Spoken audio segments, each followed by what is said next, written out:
welcome to the deep dive. Today we're tackling a phrase that, well, it definitely gets your attention. Human farming. Yeah, it's immediately dystopian sounding, isn't it? Right. Visions of sci-fi, maybe something darker from history. But what's really wild is how this idea, this phrase, has somehow gotten tangled up with two things that seem totally separate. Totally separate on the surface, yeah. We're talking about the commercial reality of shrimp farming, specifically a practice called eyestalk ablation. Mm-hmm. And on the other hand, the endless debate about fluoride in our drinking water. It's a strange mix, almost like someone mashed up a biology textbook with a public health bulletin and, I don't know, a conspiracy website. Exactly. So let's try and unpack this. How did these completely different things get connected under this, frankly, unsettling banner? Well, that's really the core of our deep dive today, isn't it? How these subjects got forcibly linked. It really shows the kind of fragmented, sometimes manipulated information landscape we're all trying to navigate. So our mission. Our mission is to dissect how these separate topics got stitched together. We need to look at the actual science behind shrimp farming, the science behind water fluoridation. And the history too, right? Absolutely. The history, the evidence. Yeah. And critically, help you, our listener, see why thinking critically is just non-negotiable here. You need to be able to tell the difference between, actual scientific facts and just speculation, sometimes wild speculation. It's about building that toolkit for discernment, as you said. Precisely. And we've got quite a mix of sources to do that. We're looking at dense scientific papers, crustacean biology, seriously deep stuff. Yep, peer-reviewed research on that. And then public health reports on fluoridation, the history, the benefits, the arguments against. And we've also dug into analyses of conspiracy theories themselves, how they start, how they morph over time. Tracing their roots, yeah. And even just for a different perspective, we're touching on a dystopian novel that uses human farming purely as a metaphor. So it's a real grab bag. Yeah. But that mix kind of highlights the challenge, doesn't it? Trying to make sense of complex issues when the information comes from all these different places, some reliable, some less so. Exactly. So the goal today is navigate this web, pull out the key bits of knowledge from everything. Lay out the science on shrimp. Trace the history of the fluoride misinformation. And really understand how these false comparisons, these analogies, can powerfully shape how people see things, often distorting them. Right. By the end, hopefully, you won't just have some surprising facts, but you'll have a clearer lens, a more discerning way to look at similar challenges you'll inevitably run into. Being able to spot the difference between what's backed up and what's just noise. Verifiable truth versus elaborate fiction. That's the goal. Okay, let's dive into the shrink part first. This practice, eyestalk ablation. It sounds pretty intense. I imagine for a lot of people listening, it's a new term, maybe a bit jarring. What exactly is it? And why is it so common in shrimp farming? Yeah, jarring is a good word for it. It definitely gets a reaction. Yeah. So basically, eyestalk ablation is a routine technique. It's widespread, used globally in commercial shrimp and prawn farming. Okay, but what is it? It's the surgical removal of one eyestalk. That's called unilateral ablation. Or sometimes they remove both, which is bilateral ablation. Surgical removal of the eyestalk. Yes, a direct, physical, permanent alteration to the female shrimp. It's not temporary, not a chemical thing. It's surgery performed on millions, probably billions, of female shrimp every single year. Wow. Okay, that sounds pretty brutal, honestly. Why do something so invasive? What's the point? The point is very specific and absolutely crucial for the industry as it exists today. It's to kickstart ovarian maturation, to significantly boost egg production. Boost egg production? How? Well, see, in the wild, shrimp reproduction is complex. It depends on light, temperature, food, lots of environmental cues. But in captivity, in these crowded farm tanks, their natural cycles often just shut That's down. about reproducing. Or they slow way down. They just won't produce eggs reliably or at the scale needed for a huge commercial operation. And that's where ablation comes in. It basically forces the issue. So without it, the industry wouldn't be able to produce nearly as much shrimp. Exactly. It was actually a massive advancement for commercial shrimp farming back in the 70s and 80s. It's what allowed for the consistent high-volume output we see now. It made large-scale shrimp farming economically viable. It turned shrimp from maybe a luxury item into something you see everywhere, really cheap. Precisely. It was a key technological step. Yeah. And that economic drive, that need for scale, keeps coming up. So it's forcing a natural process that wouldn't happen at that scale otherwise. But how? How does removing an eyestalk actually make them produce more eggs? What's the biology behind it? This is where it gets really interesting, biologically speaking. Those eye stalks in shrimp, they're not just for seeing. They're packed with these crucial neuroendocrine centers. Clusters of nerve cells and glands. They produce and release hormones. And inside the eye stalk, there's a specific structure called the X-organ sinus gland system. Okay. This system is key.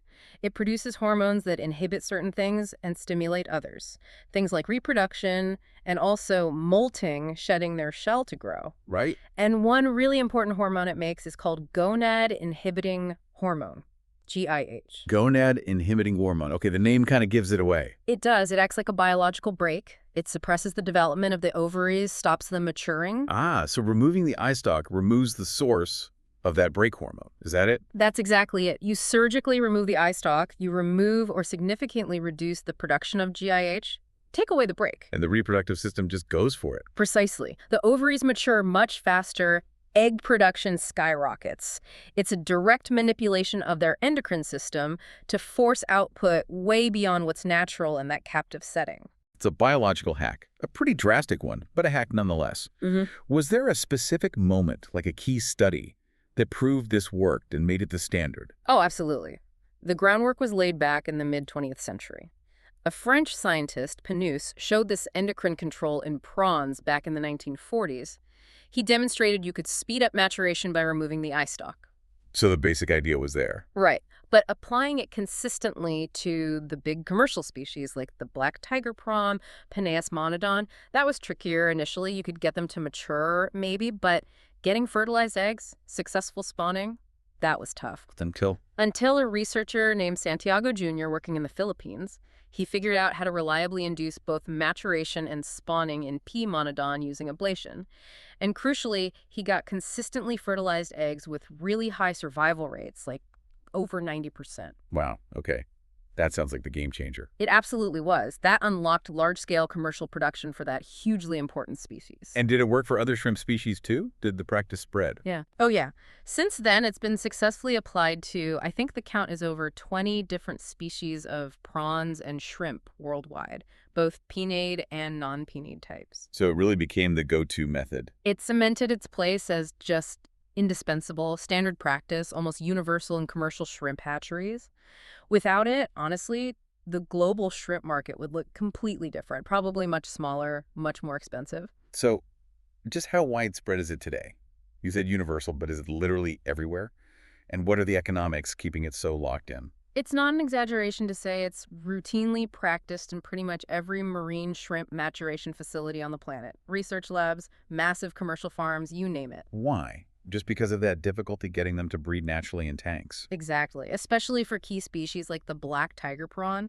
The sources we looked at literally say it remains currently unavoidable to solve a serious problem of poor reproductive maturation in captivity. Unavoidable. That's a strong word. It highlights how critical it is for the economics. You've got this huge global demand for shrimp, and you've got animals that just don't cooperate reproductively in captivity at that scale. Ablation bridges that gap. It's a direct response to a biological bottleneck in an industrial food system. Okay, unavoidable for the industry, maybe. Yeah. But what about the shrimp? I mean, removing an eye stalk surgically, that has to have consequences for the animal itself, right? We're talking about welfare here. You're absolutely right to bring that up. It's crucial. Despite being necessary for the industry's model, the practice definitely comes with known undesirable effects, significant animal welfare concerns. Like what? Well, shrimp are complex creatures. They have nervous systems, they respond to stress and pain. The procedure itself can cause physiological stress, make them more vulnerable to diseases, even increase mortality rates. So it harms them. It absolutely raises serious ethical questions. How do you balance the economic pressure for cheap shrimp with the welfare of the animals being farmed? It's a dilemma right at the heart of the industry, acknowledged by scientists and welfare groups even if the practice continues. So if it's known to cause harm and raise these ethical flags, why aren't less harmful methods used more? You mentioned alternatives exist or are being researched. Is it just about the money? That really is the core of the trade-off, yeah. And it mirrors what we see in other big animal agriculture sectors like poultry or pork. How so? Well, there are potential alternatives. Things like giving the shrimp better food, more space, less crowding, getting the male-to-female ratios just right to encourage natural breeding. Sounds reasonable. But all of those things add cost. Significant cost. More space, better feed, more careful management, longer timelines. It all drives up the price of production. And consumers. And, as our sources bluntly put it, many consumers just aren't willing to pay that extra cost. They want their endless popcorn shrimp for cheap. That intense market pressure for low prices keeps practices like ablation locked in because they're efficient and keep costs down. So consumer demand for cheap food is a huge driver. It's a massive factor, very similar to the pressures in other meat industries. It's systemic.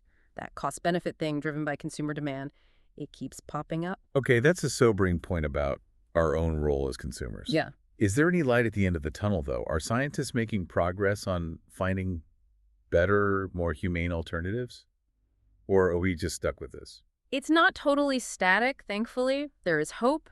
The sources talk about this gap between scientific understanding and practical necessity. Meaning we know it works, but not exactly how it works at the deepest level. Kind of, yeah. We understand the overall effect, remove the brake hormone, reproduction speeds up, but the really fine details, the specific molecular pathways, the genes getting turned on or off, that's not fully mapped out yet. And that lack of detailed understanding makes it hard to find a non-surgical alternative. Exactly. If we knew the precise molecular switch, maybe we could flip it with a targeted hormone treatment or even a specific feed supplement instead of surgery. That incomplete understanding hinders finding equally effective but less harmful methods. But are researchers actively looking? Is this a priority? Oh, absolutely. This is a very active area of research. The scientific community is pursuing alternative measures. Gotcha. While some research looks at just making the existing procedure less stressful, maybe using anesthetics for the shrimp during ablation, that would be an improvement, even if the practice itself continues. A step, at least. A step. But beyond that, yeah, they're exploring non-invasive hormone treatments, trying to tweak the tank environment to better mimic natural triggers for maturation, even looking at genetic selection breeding shrimp that are naturally more inclined to reproduce readily in captivity without needing ablation at all. Gene editing, maybe? That's on the table too, potentially. The push is coming partly from ethics, but also because sustainable aquaculture is becoming a bigger deal. Consumers are starting to ask more questions, so improving welfare is seen as key for the industry's future too. That's encouraging. That research is happening. Now, before we leave shrimp, you mentioned a surprising fact earlier. Something about regeneration. Ah, yes. That is a genuinely fascinating bit of biology. There are actual documented reports, specifically for the black tiger prawn, Penaeus monodon, showing they can completely regenerate an ablated eyestalk. You can regrow it, the whole thing. The whole thing. It shows an incredible natural capacity for regeneration in these animals. Speaks to their biological resilience. But that actually happen on farms. Almost never, in reality. In commercial farming, the shrimp are harvested for food long before that regeneration process could ever complete. So the biological potential is there, which is amazing, but it doesn't change the immediate welfare impact of the procedure in the industrial setting. Still, a cool biological factoid. Definitely. Okay, so quick recap on section 1.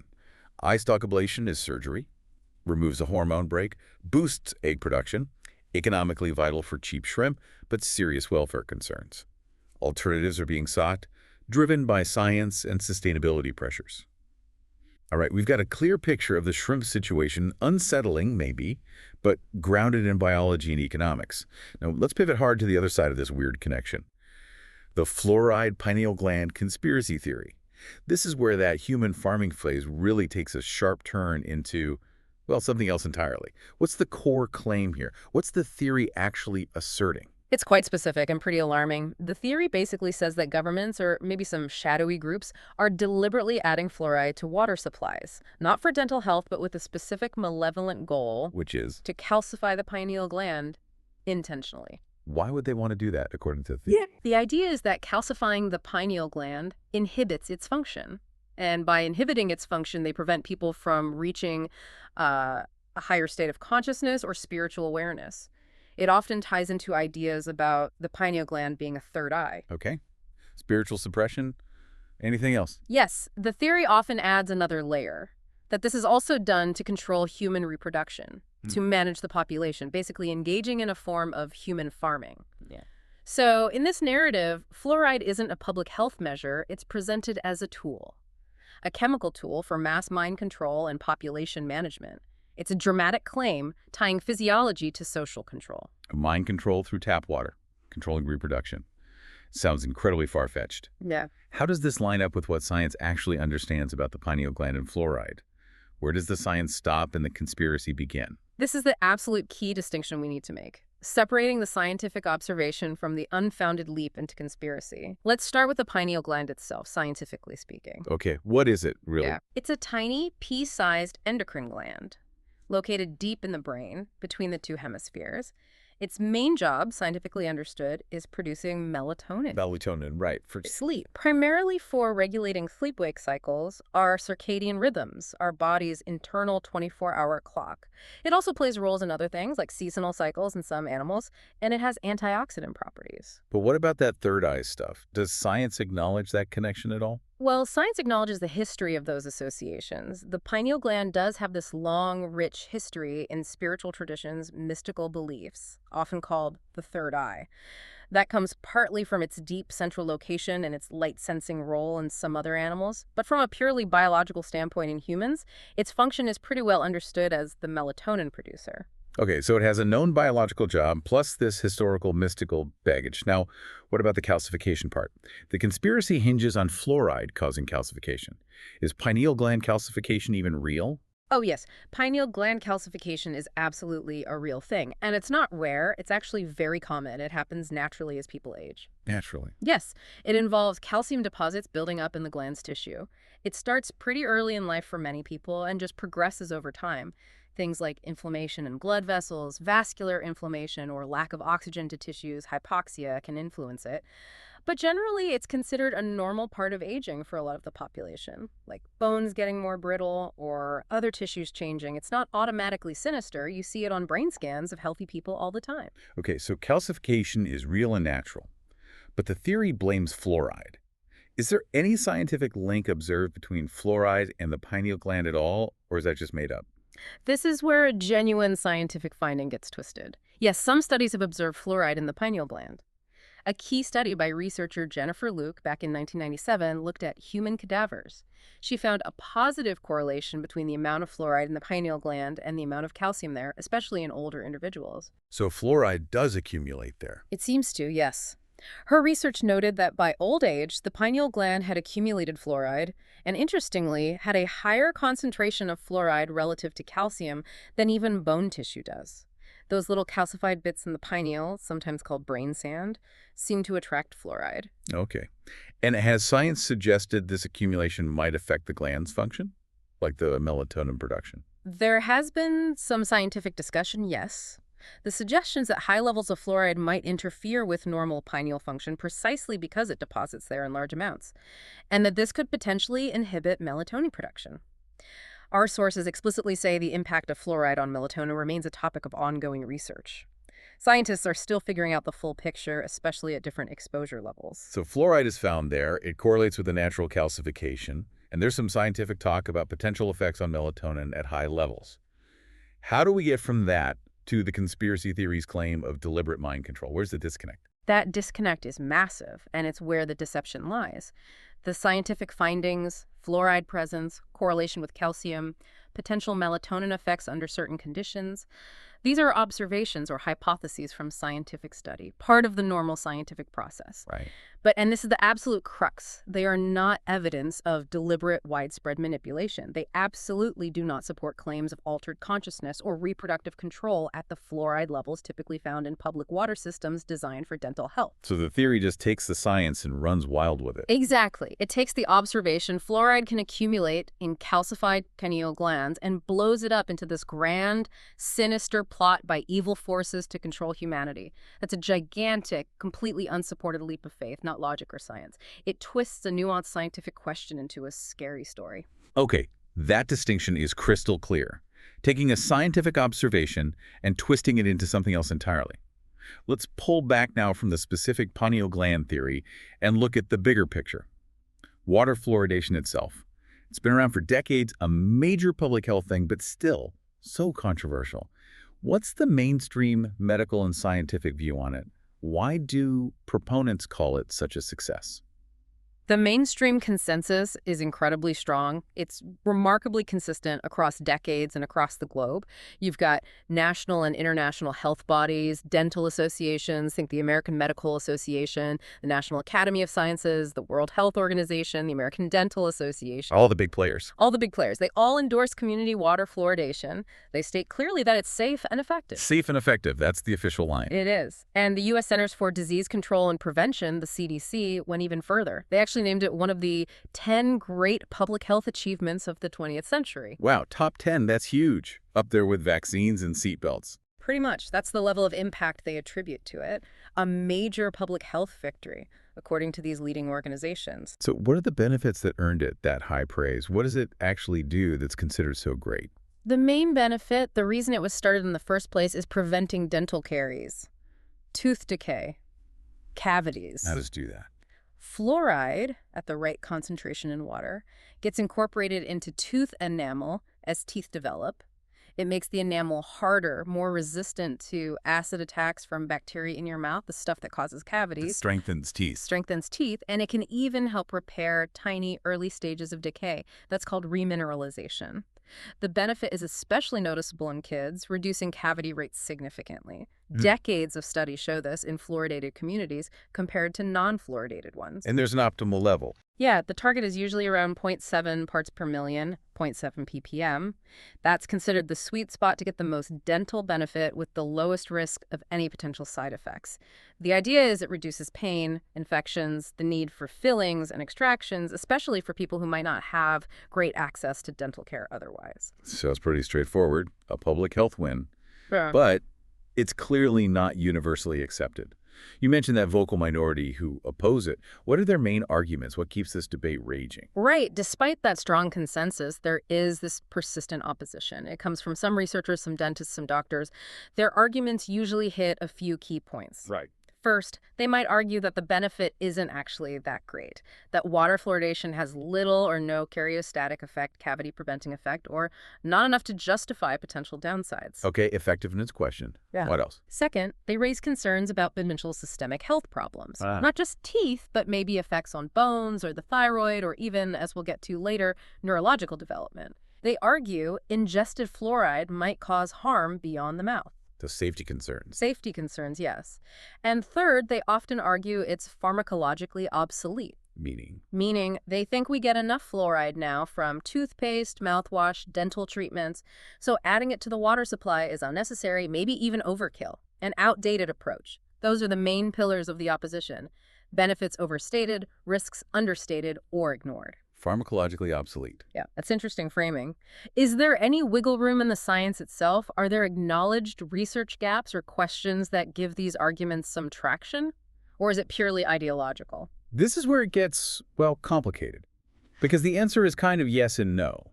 The sources do acknowledge that some systematic reviews have cited the lack of high-quality research for the benefits and risks of water fluoridation and questions that are still unsettled. So even proponents admit the research isn't perfect. They admit that the quality of some of the older studies, maybe decades ago, isn't always up to today's really rigorous standards. There might be methodological weaknesses in some of the evidence base, even if the overall conclusion from the whole body of evidence seems clear to the mainstream. And that creates an opening for critics. It does. It leaves room for legitimate scientific questions about the exact size of the benefit under modern conditions, or the full range of potential effects at different doses. John Dole, who chaired a big National Research Council report on fluoride back in 2006, put it really well. What did he say? He basically said, look, the scientific community mostly thinks this is settled. Surgeon General calls it a top 10 achievement, right? Hard to argue with that. But Dole said when his committee actually looked closely at all the studies, they found many questions were not settled.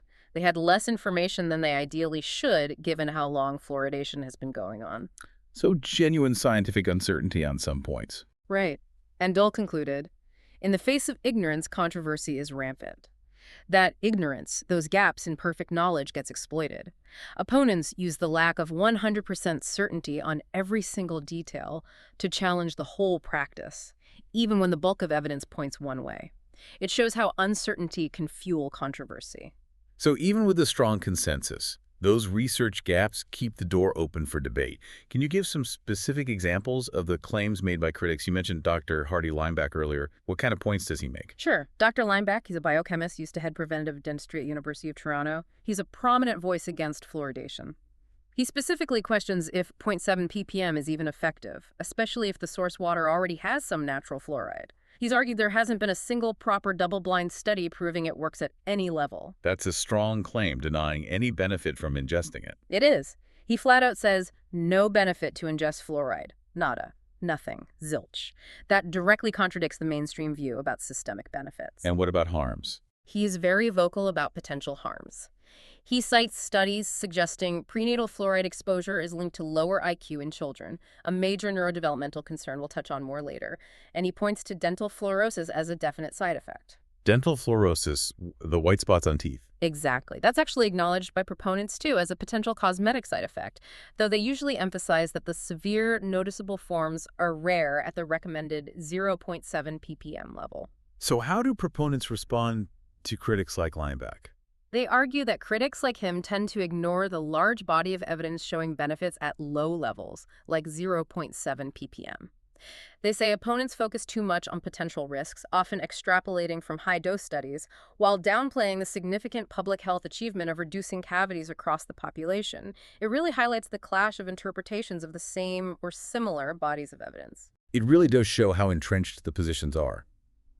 But beyond the scientific arguments, pro or con, it feels like there's something else going on. This deep distrust, the political paranoia, that seems to be a huge part of the fluoride story. Where did that come from? How did adding fluoride to water become so incredibly politicized? You're hitting on a really critical aspect. The history here is fascinating and frankly a bit wild. The roots of fluoride conspiracy theories go way back, particularly to the Second Red Scare in the U.S. The anti-communist panic after World War II. Exactly. Late 1940s, 1950s, into the 60s. During that Cold War peak, anti-fluoridation activists started claiming with absolutely no evidence that putting fluoride in water was a communist plot. A communist plot? To do what? To undermine American health or to impose a socialist or communist regime. It tapped right into those intense Cold War fears. What kind of specific claims did they make? Oh, completely over-the-top stuff. Fluoride was better than using the atom bomb for weakening America. It was designed to deplete the brain power and sap the strength of a generation of American children. It was pure fear-mongering, linking a public health measure to the era's biggest existential threat. Anything the government did for the collective could be framed as suspiciously communist. So it started as this explicitly anti-communist thing. But the controversy didn't die down after the Red Scare faded. How did the arguments change over time? What does that tell us about these kinds of theories? That's what's really telling their adaptability. The arguments did evolve. The explicit communist plot framing faded eventually, but the underlying fear of control persisted.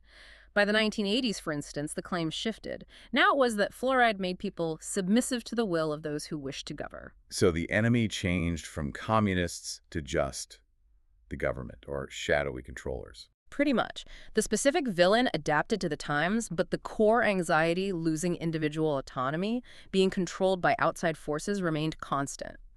And our sources stress these arguments always lacked scientific basis, but they just kept adapting.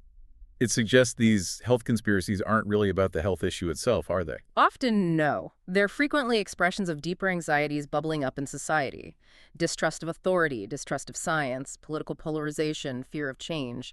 These get channeled into specific issues like fluoridation. They become vehicles for expressing broader discontent, often repackaged as a health concern because health is personal and affects everyone. So fluoridation became a symbol, like maybe how debates over the Affordable Care Act, Obamacare, played out more recently, where the policy itself became secondary to what it represented. That's an excellent parallel, and our sources make that exact comparison. Opposition to the ACA, for many people, wasn't just about the details of health insurance reform. It became a potent symbol of their broader fears and concerns, about the government's role, about spending, about the direction of the country. The substance gets lost in the symbolism. Right. The actual law becomes less important than what it represents ideologically. And that helps explain why opposition often falls along partisan lines. For opponents, it taps into fundamental beliefs about government power, individual liberty, and perceived threats. Fluoridation hit those same nerves decades earlier, and in some circles, still does. That symbolic power of policy keeps coming back. It's not just about the facts on the ground. That makes a lot of sense. It's not about the parts per million. It's about what the policy stands for in a bigger fight. Given that, who actually opposes fluoridation today? Is it just one political group, or is it more diverse? It's surprisingly diverse, which really underlines that it's driven more by ideology and distrust than a single coherent scientific stance. Our sources mention libertarians, naturally wary of government mandates infringing on individual choice. Okay, that fits. Then you have groups like the John Birch Society, with their long history of anti-communism and suspicion of government programs. Even historically, the Ku Klux Klan opposed it, seeing it through their own twisted lens of control. Wow. Okay, quite a range already. And more recently, you see figures like Robert F. Kennedy Jr., who's become a major voice, challenging public health consensus on various fronts, including vaccines and fluoride. And even some segments of the Green Party have raised objections, often framed around environmental concerns or skepticism about the chemicals used. Libertarians, far-right groups, RFK Jr., parts of the Green Party. That's an incredibly broad coalition. It really is. It shows how anxieties about liberty, government overreach, corporate influence, or just general distrust can bring very different groups together on specific issues, even if they agree on little else. Fear is a powerful unifier. Has this whole intense, long-running debate actually led to policy changes? Have cities actually stopped fluoridating because of these pressures? Oh, absolutely. There's a really clear recent example from Calgary, Canada. What happened there? Calgary actually stopped fluoridating their water back in 2010. There was significant public pressure fueled by many of the anti-fluoride arguments we've discussed. And what was the result? The result was pretty clear and measurable. Public health data showed a definite uptick in cavities among children after they stopped. Dental health outcomes got demonstrably worse. So they reversed the decision. Yes. In 2021, after about a decade without it, Calgary City Council voted overwhelmingly to bring fluoridation back. Why the change of heart? Just the cavity data. The cavity data was a huge factor, obviously. Hard evidence of negative health impacts. But the sources also mention another factor. The council was concerned about the rise of really noxious anti-science sentiment on global levels and conspiracy theories. They felt that removing fluoridation had inadvertently played into that broader trend, and they decided it was important to follow the public health science. So a real-world case study showing the tangible consequences. Removing it hurt kids' teeth, and they brought it back based on evidence and concern about anti-science trends. Exactly. It's a powerful illustration of the direct link between policy choices driven by these controversies and actual measurable health outcomes in the community. We've covered the history, the politics, the real-world impact in Calgary. Let's pivot now to some of the latest science that's stirring the pot, specifically around fluoride and potential neurotoxicity effects on the brain. The National Toxicology Program, the NTP, did a major review. What did they find, especially regarding kids? Right, the NTP. That's a big deal because it's a major U.S. government program, part of Health and Human Services, tasked with evaluating environmental health risks.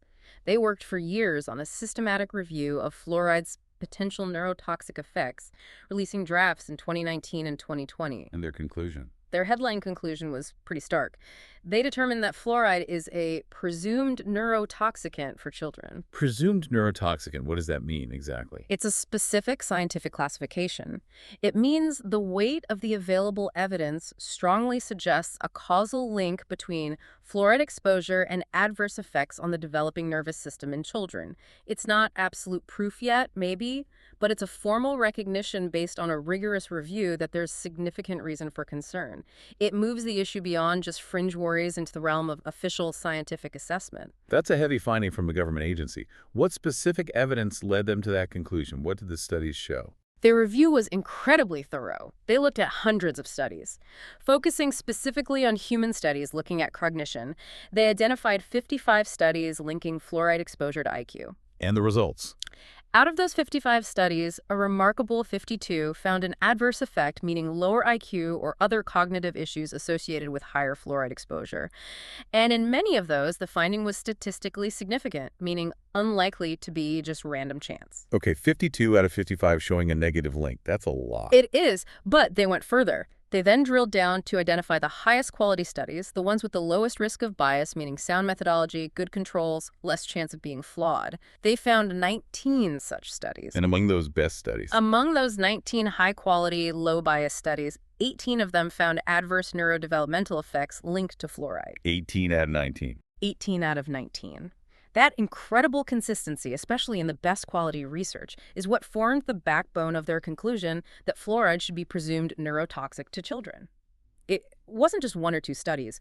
It was a clear pattern in the evidence. That is incredibly compelling data. Yeah. Is there one particular study that stands out, maybe one that really exemplifies this link clearly? Yes. One that often gets highlighted is the 2020 Till-et-al study. It was published in a major journal, Environmental Health Perspectives, and importantly, it was funded by the NIEHS, that's the National Institute of Environmental Health Sciences, another big U.S. government health agency. And what did the Till study find? It looked at kids in Canada, and it found a very specific quantifiable effect, roughly a 9-point lower IQ for every 1 milligram per liter increase in fluoride concentration in the water that was used to make baby formula, specifically for infants who were exclusively formula fed. A 9-point drop linked to formula water fluoride during infancy. Yes, a direct link during that critical window of brain development. If you were to visualize it like on a graph plotting average IQ against average water fluoride levels in different communities, say, like the Waimau Village study also mentioned, you'd see a clear downward trend. Higher fluoride, lower average IQ, a dose-response relationship. That's sobering, especially considering how common formula feeding is and how widespread fluoridation is. It is. And the Till study isn't alone. There's a cluster of other high-quality U.S.-funded studies published since around 2017, Bashash, Green, Farmas, all pointing towards similar concerns about neurodevelopmental effects. Okay, so if the science, particularly from a major agency like NTP, is pointing this strongly towards potential harm, why hasn't this caused a bigger shift in policy or public understanding? This leads us to that whole issue of transparency and, well, alleged interference. What supposedly happened with the release of this NTP report? This is where the story takes a really concerning turn, away from science and towards politics. The sources we reviewed describe a very contentious situation. Allegedly, influential fluoridation promoters, both working inside the government within HHS and outside groups, actively did not want the public to see the NTP report. They didn't want it released. Why? Presumably because its findings challenge the established safety narrative around fluoridation and could undermine decades of public health policy, not to mention potentially impact industries associated with fluoride. The allegation is specific. They supposedly convinced the Assistant Secretary for Health at HHS to block the report's release literally days before it was scheduled to go public back on May 18, 2022. Blocked by a top official just before release. That suggests direct political pressure overriding a scientific agency's findings. That's certainly the implication. A deliberate effort to keep scientific information, which could be seen as inconvenient or damaging to existing policies or interests, from reaching the public eye. It raises serious questions about scientific independence. If it was blocked, how are we even talking about it now? How did these findings get out? That's a testament to persistence and legal mechanisms. These documents, the NTP review findings that we're discussing, they were absolutely not released willingly by the government. So how did they surface? They only became public because an advocacy group, the Fluoride Action Network, or FAN, fought for them.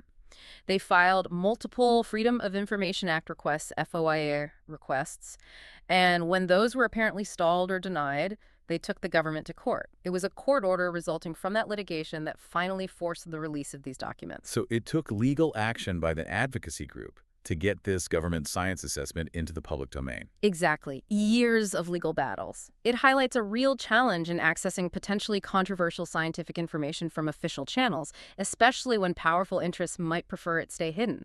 It's great that FOIA exists, but worrying that it was necessary here. What does this whole episode relieve? The concerning findings, the alleged suppression, the fight for release, what does it do to public trust? Trust in science, trust in government agencies, especially on issues like the safety of our drinking water. The impact on trust is potentially devastating. It hits right at the core of scientific integrity and the relationship between the public and the institutions supposedly looking out for their health. How so? Well, when a major agency like the NTP, after years of work, reaches a serious conclusion based on evidence, and then that conclusion is allegedly shelved due to pressure from promoters, whether they're lobbyists or dug-in officials, it just screams political interference. It tells the public that science might take a backseat to politics or special interests. And it feeds the skepticism. It pours gasoline on it. The sources state this seems to be part of a pattern, politics with the NTP review, where opponents of the findings doggedly continue to deny their relevance, no matter the quality of the studies. This refusal to engage with new, potentially challenging evidence, especially when combined with alleged suppression, just breeds cynicism. It makes it incredibly hard for people to know who or what to believe about the safety of chemicals they encounter every day. It almost validates the conspiracy mindset, suggesting maybe there is something being hidden. It really damages that essential trust. Okay, we've explored the shrimp farming reality, the fluoride debate complexities, the latest neurotoxicity science, and the troubling transparency issues around the NTP report. Let's bring it back now to where we started that jarring phrase, human farming. The attempt to link shrimp eyestalk removal directly to manipulating human pineal glands with fluoride and calling that human farming. This seems to be the core misinformation tactic we need to unpack. What is this tactic, this false analogy, and why is it so effective or deceptive? You've nailed it. That direct line drawn between shrimp ablation and human pineal theories, labeled human farming, is a textbook example of using a false analogy. And it often leans on anthropomorphism too, giving animal processes human-like intentions or characteristics. Why is it deceptive? It works because it plays on a general lack of depth knowledge across different, very specific scientific fields. Most people aren't experts in both how shrimp reproduction works and human brain chemistry and public health policy. Right. So the analogy presents a comparison that sounds vaguely plausible on a superficial level. Gland manipulation for control, in both cases, maybe. This creates an illusion of a connection, an illusion of credibility. But it ignores the actual science. Completely. The deception lies in deliberately ignoring the fundamental biological, physiological, and contextual differences that make the comparison utterly invalid. It exploits scientific illiteracy to weave a narrative, using an unsettling truth about shrimp to sell a completely fabricated conspiracy about humans. The emotional punch of farming does the work, not the logic. Okay, let's break that down more. Can you explicitly contrast the shrimp situation with the human fluoride claims? What are the absolute key differences that make this analogy false? Let's lay them side by side. First, shrimp eyestalk ablation. This is a specific physical surgical intervention. You remove a gland, the X-organ sinus gland system, to stop it producing a known inhibitory hormone, GIH. Okay, physical removal of an inhibitor. Right. And the purpose is purely commercial. Increase egg production in an artificial aquaculture setting because natural reproduction is insufficient for industrial scale. And, as we discussed, it undeniably has animal welfare concerns. The mechanism is clear. Remove the brake, reproduction speeds up. Got it. Now contrast that with the human pineal gland and fluoride claims. Totally different ballgame. The human pineal gland is a tiny brain gland making melatonin for sleep cycles. Pineal gland calcification is a separate thing, a natural, common biological process linked to aging, inflammation, hypoxia. It happens anyway. And the fluoride connection. The scientific observations are about fluoride potentially accumulating in those already calcified areas, and some hypotheses about possible melatonin effects, usually discussed in context of high exposures, far beyond typical water levels. There is zero scientific evidence for any deliberate manipulation of the human pineal gland using fluoride for mind control, spiritual suppression, or reproductive control. So no equivalent mechanism, no proven intent, no similar outcome. None whatsoever. We're comparing apples and, I don't know, alien spaceships. One is surgery on a shrimp gland producing an inhibitor for commercial breeding. The other involves a natural human aging process, a common substance, and completely fabricated malicious intent. So the massive unsupported logical leap you mentioned earlier is basically taking the shrimp reality and just projecting it onto humans with zero basis. Precisely. It's taking a very specific crustacean biological mechanism, wrongly attributing human-like malicious intent to it, and then projecting that false narrative onto a completely unrelated natural process in humans, calcification, and a common substance, fluoride. It's a colossal fallacy. It banks on the listener not knowing the detailed biology of either shrimp or humans and just reacting emotionally to the comparison and this scary human farming label. That distinction is so important for critical thinking. Mm. But the phrase human farming itself, it's not always used literally in these conspiracy theories, is it? Sometimes it's used more as a metaphor, like in philosophy or fiction. That's a really crucial nuance, yes. The context matters hugely. Human farming can be used as a philosophical tool, an allegory, a critique, and that's very different from presenting it as a literal, factual conspiracy. Can you give an example of that allegorical use? Sure. There's an essay, quite provocative, called The Story of Your Enslavement. The author argues you can't understand society until you see it as a series of farms where human farmers own human livestock. Meaning governments are the farmers. In that allegory, yes. Government provides services, healthcare, roads, education, welfare.